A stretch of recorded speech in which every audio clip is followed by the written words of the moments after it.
The story of Mao Zedong begins in the town of Shaoshan, where he is the son of a rich landowner, Mao Yicheng. He left his home for Changsha, where he would pursue higher education. In Changsha, he is taught about Marxism, and this would be the foundation of China's future government. After his schooling in Changsha, Zedong begins teaching at Beijing University. At Beijing University, Mao Zedong supports the student protesters. The Long March, which took place in 1934 through 1935, was a 6,000-mile historic journey of the Chinese Communists, which resulted in the Communist Revolutionary base from southeastern to northwestern China and the emergence of Mao Zedong as a definite party.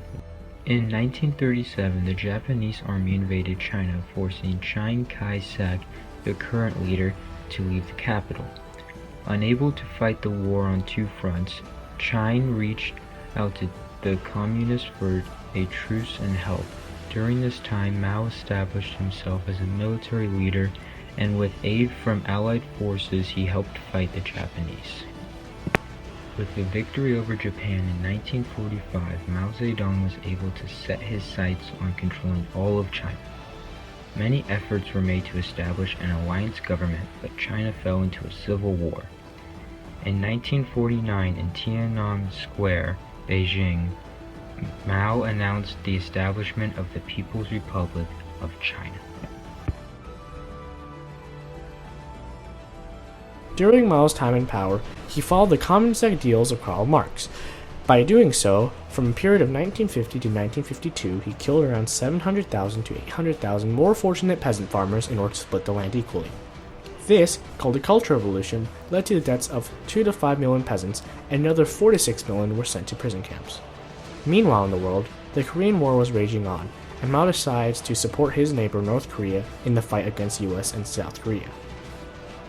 After this, Mao launches the first 5-year plan, which lasts from 1953 to 1958. This, similar to Stalin's plan, was successful, but only with the help of the USSR. Soon, Mao launches the second 5-year plan, which was also known as the Great Leap Forward. Mao, in this plan, aimed to increase literacy and have a firmer control over product prices. During this time, however, Mao also began the persecution of all those that spoke out against him, and millions were killed or sent to prison camps. Mao, during the Great Leap Forward, also decided to implement new and unproven methods of agriculture, which, with a combination of weather, led to a significant decline in harvest. This decline was never able to fully recover, and Mao fabricates and exaggerates the amount of grain actually produced, which leads to a widespread famine.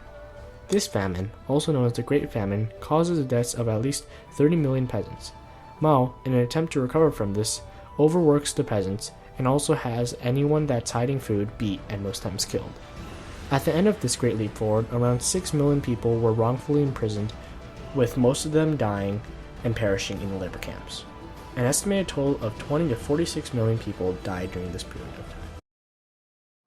Mao Zedong wanted to lead peasants to equality. He believed in Marxist communist ideals, so he wanted to make China communist to counter its huge agricultural and financial problems.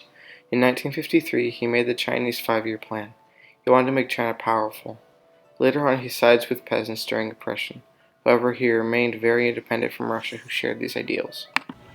In 1969, Mao declared the Cultural Revolution to be over. In the last years of his life, Mao was faced with declining health due to Parkinson's disease as well as lung problems due to smoking and heart trouble. The betrayal of Lin Biao also had some effect on Mao's decline. Mao remained passive within the Communist Party for the power struggle. Mao remains a debatable figure, and there is little agreement over his legacy in China. Supporters generally credit and praise him for having unified China and ending the previous decades of civil war. He is also credited for having improved the status of women in China and improving the education. His policies caused the deaths of tens of millions of people during his 27 years. In spite of this, life for the people improved during his reign. His supporters claim that he rapidly modernized China. However, others have claimed that his policies, such as the Great Leap Forward, were impediments of his modernization.